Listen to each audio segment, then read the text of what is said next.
Опозицијската ВМРО-ДПМН доживеа дебакл на шестите поред локални избори. Партијата ги изгуби и оние општини кои важеа за традиционални бастиони.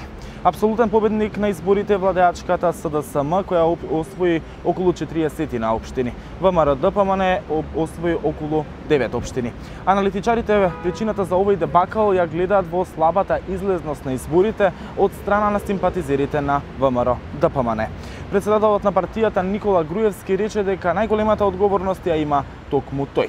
Дали е можеби ова оставка која тек сега треба да се поднесе или ќе се поднесе во идниот период? За овие прашања разговараме со Никола Србов, член на извршниот комитет на ВМРО-ДПМН. Ви посакувам добри дојде и благодарам што ја прифативте поканата. Благодарам на поканата. Ја слушнавте најавата и тука веднаш се наметнува првото прашање. Дали се крчка нешто во ВМРО-ДПМН, во вашата партија? Дали можеби се спрема оставка од лидерот Никола Груевски и дали е тоа што треба да го очекуваме после вториот круг на локалните избори? Моментално ВМРО-ДПМН се спрема за вториот круг на локалните избори.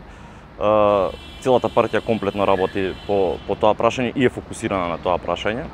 По однос на прашањето околу председателот Никола Груевски, мислам дека многу јасно и децидно кажа дека партијата веднаш по изборите ќе влезе во анализирање на сето тоа што се случи, што доведе до ваквиот резултат и во однос на тоа ќе одлучи што понатаму ќе лично за себе ќе одлучи што понатаму ќе прави.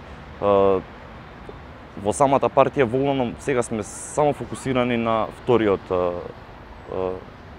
дел од изборите.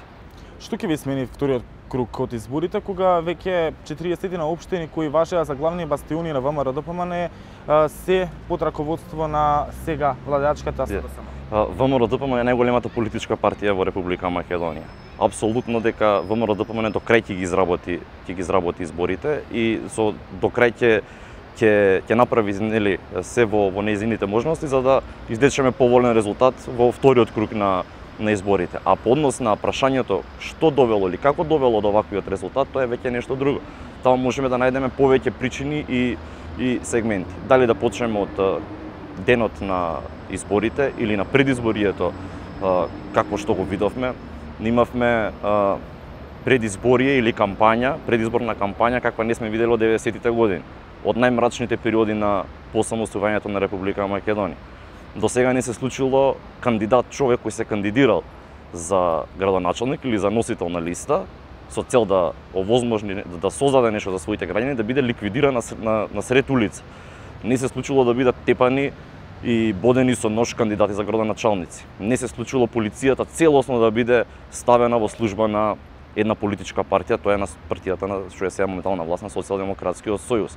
Буквално целите капацитети на МВР беа вклучени и беа користени во корист на СДСМ за време на предизборниот период. На денот на избори постојат толкав голем број на нерегуларности како и до сега не сме виделе, како што пак ќе кажам, ни во 90-тите години. Каква е атмосферата во партијата веднаш по завршувањето на првиот круг, после целиот дебакл кој го доживеавте вие во внатрешност во тие раководни структури на ВМРО-ДПМН? Дали можеби има оставки, повлекување, раздор во партијата? Се повеќе и повеќе се шпекулира за тоа. Тоа се, како што кажавте вие самиот, тоа се шпекулации. Во партијата сме сите компактни, сите сме заедно и работиме на вториот круг. Нема ниту раздор, ниту оставки, ниту повлекувања, ниту нешто што наликува на тоа, ниту пак што наговестува такво нешто.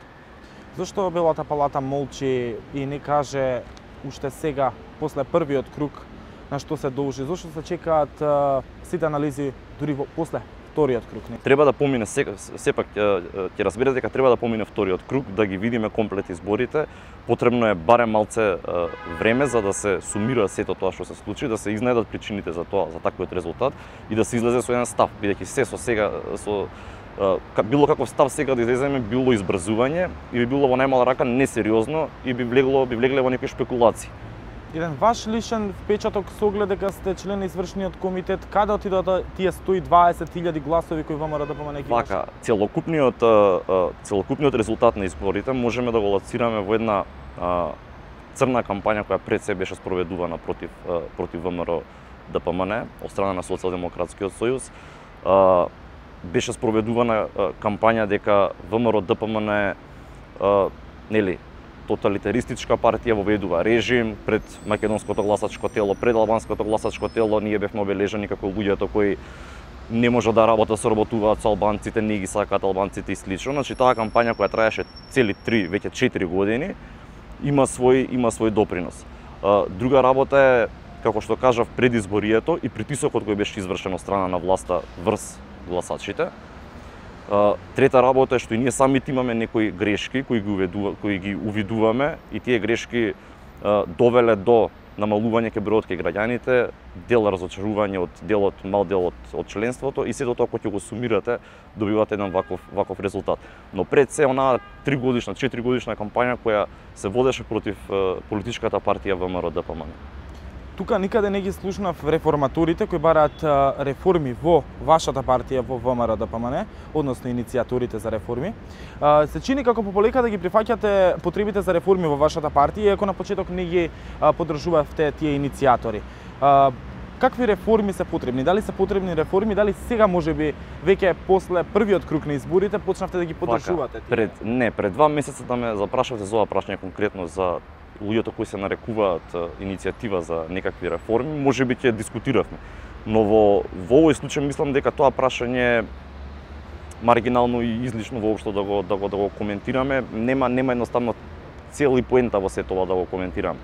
Само на кратко, многу кратко ќе бидам во тој однос, изјавите кои дел од тие луѓе ги дава, мене многу ми наликува нешто кој ние лично, јас или моите колеги или дел од партијата ќе ги извадиме како став, како нов став, они веднаш потоа да го превземат, да го презентираат како нивно. Така да не знам што плюс би додал во однос на тоа прашање, но доколку би ме запрашале мене лично пред 2 месеца, би било тема. Сега не. Но тие се уште одат во втор пат беа во Брисел, се разговараше токму за реформите во вашата партија таму, собра 60.000 потписи за реформи во вашата партија, чинам предпоставувам дека тоа се ваши гласачи кои можеби не искочиле на овие избори. Како ви се чинат овие бројки, овие нивни патувања, овие нивни средби со високи представници на други држави, со високи представници од земјава? Не би го, како што кажав, не би го коментирал, 60.000 бројка не ја видовме. Се е во некој домен на спекулација. Вечерта се извинувам на изборите. Исто така забележавме дека во Белата палата беше екс-министерот за правда Михајло Маневски, беше господинот Коце Трајановски, но не ги видовме останатите членови на раководството на ВМРО-ДПМН како што тоа се случувало на сите минати избори овие десетина години, да кажеме. Кој се беше таму? Вака, најпрво Белата палата, која вие ја нарекувате Бела палата, е централен штаб на политичката партија ВМРО-ДПМН и тука мислам треба да бидеме на чисто од култура, нели? Да не нарекуваме со поградни зборови централниот штаб на најголемата партија. Втора работа, кој се бил таму, не знам, вие како знаете, не ми е познато и не би коментирал кој бил, а кој не бил, ја не сум бил. Вие вечерта имавте пресконференција. Зборувате за вечерта на изборите сите беа комплет. Но никого не видовме, не застана пред камери, вечерта беше како затишје пред бура и ништо не се случи. Едноставно одлучивме да искочиме. Не, искочивме на пресконференција, го кажавме тоа што имаме да го кажеме, искочи претседателот на партијата, кажа тоа што имаше да каже и тоа е тоа. Не знам зошто такви работи би требало да наговестуваат некакво разочарување или нешто слично.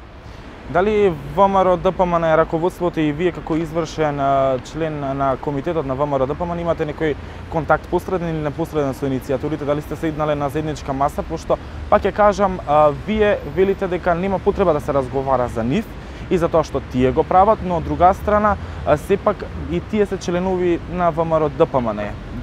Така е, но како што кажав, тоа ќе беше тема пред 2 месеца. Сега едноставно не знам што би кажал. ВМРО-ДПМН најави промена на својата политика без некој да ја кажува. Значи дека била погрешна претходната? Не.